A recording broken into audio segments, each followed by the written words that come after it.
As I am here today addressing the legislature, allow me now to propose legislation that we would like you to pass in support of these programs. 1. National Government Rightsizing Program, a reform mechanism that seeks to enhance the government's institutional capacity to perform its mandate and to provide better services while ensuring optimal and efficient use of resources. Compared to previous government reorganization efforts, the NGRP will entail a comprehensive strategic review of the functions, operations, organization, system, and processes of the different agencies, and massive and transformational initiatives in agencies concerned, such as mergers, consolidations, splitting, transfer, and even the abolition of some offices. The right-sizing efforts will also involve the conduct of a comprehensive strategic review of functions, programs, and projects that will cut across various agencies. Number 2, a budget modernization bill. This seeks to institutionalize a cash-based budgeting system under Executive Order Number 91, Series 2019, to strengthen fiscal discipline in the allocation and use of budget resources by ensuring that every peso budgeted by the government would lead to the actual delivery of programs and projects.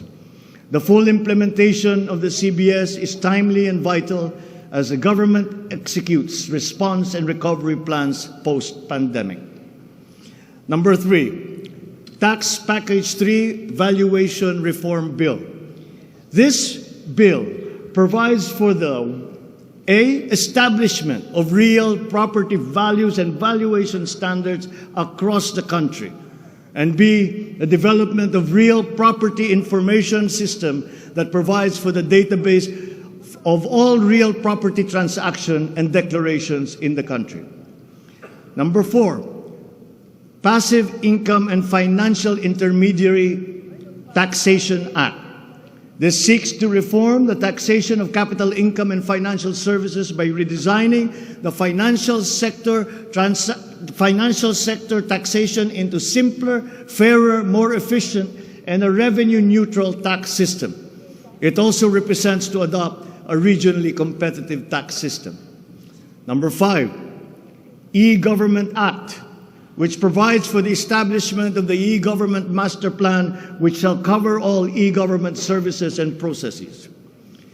Number 6, the Internet Transaction Act, or e-commerce law, which aims to establish an effective regulation of commercial activities through the Internet or electronic means to ensure that consumer rights and data privacy are protected, innovation is encouraged, fair advertising practices and competition are promoted. Online transactions are secured, intellectual property rights are protected, and product standards and safety are observed. Number 7, Government Financial Institutions Unified Initiatives to Distressed Enterprises for Economic Recovery. This seeks to provide financial assistance to distressed enterprises critical to economic recovery through programs and initiatives to be implemented by the Land Bank of the Philippines, the Development Bank of the Philippines, and the Philippine Guarantee Corporation for purposes of addressing liquidity or solvency problems of MSMEs and strategically important industries to encourage their continued operation and maintain employment. Number 8, the establishment of a Medical Reserve Corps. Establishes a Medical Reserve Corps under the Health and Emergency Management Bureau of the DOH. The MRC shall be composed of licensed physicians, medical students who have completed their 4 years of medical courses, graduates of medicine, registered nurses, licensed allied health professionals. Number 9, National Disease Prevention Management Authority. This bill seeks to create the Center for Disease Prevention and Control attached to the DOH. Number 10, the creation of the Virology Institute of the Philippines. This will create the Virology Science and Technology Institute of the Philippines as an attached agency of the DOST. All offices and units under the DOST with functions related to virology shall now be transferred to the Virology Institute of the Philippines. Number 11, the Department of Water Resources. This seeks to create the Department of Water Resources and adopts the integrated water resource management as the strategic framework for national water management, policy making, and planning. Number 12, unified system of separation, retirement, and pension. This grants a monthly disability pension in lieu of disability benefits provided under existing laws for military and uniformed personnel retired by reasons of disability. Number 13, the E-Governance Act. It promotes the use of internet, and other ICT to provide opportunities for citizens. Number 14, the National Land Use Act. This will provide for a rational and holistic management and development of our country's land and water resources, hold owners accountable for making these lands productive and sustainable, strengthen the LGU to manage ecological balance within its jurisdiction. It also provides for land use and physical planning framework as a mechanism in determining policies and principles to implement this legislative measure. Number 15, the National Defense Act.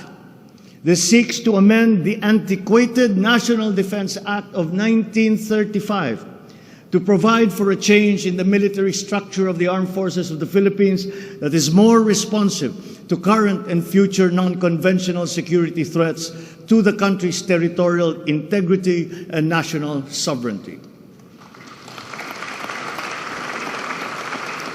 Number 16, Mandatory Reserve Officers Training Corps and National Service Training Program.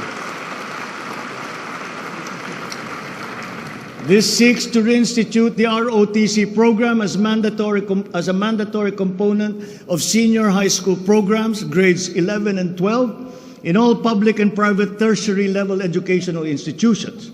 The aim is to motivate, train, organize, and mobilize students for national defense preparedness, including disaster preparedness and capacity building for risk-related situations.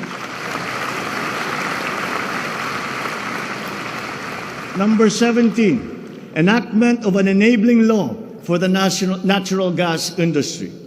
This seeks to foster the development of the midstream natural gas industry in a bid to strengthen Philippine energy security by diversifying the country's primary sources of energy and promoting the role of natural gas as a complementary fuel to variable renewable energy.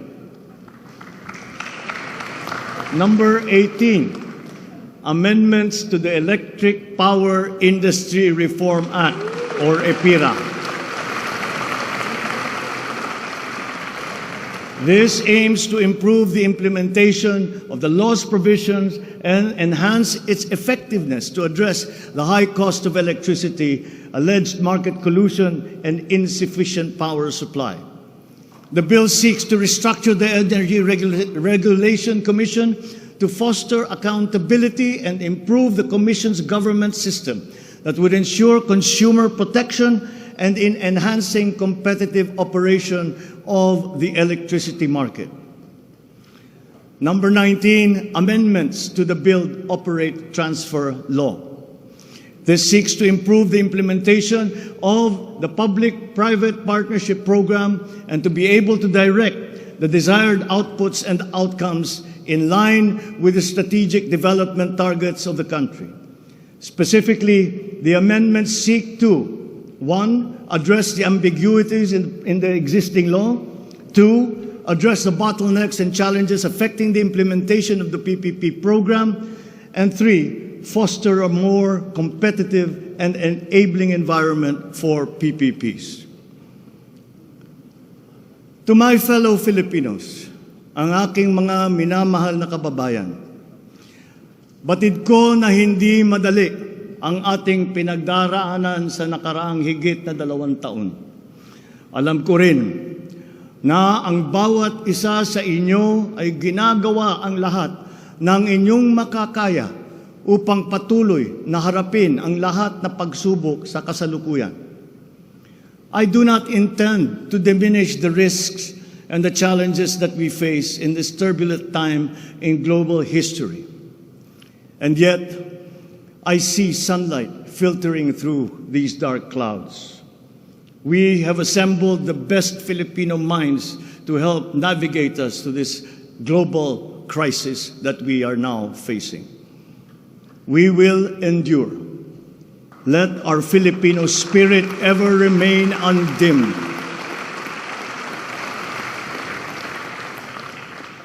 I know this in my mind. I know it in my heart. I know it in my very soul.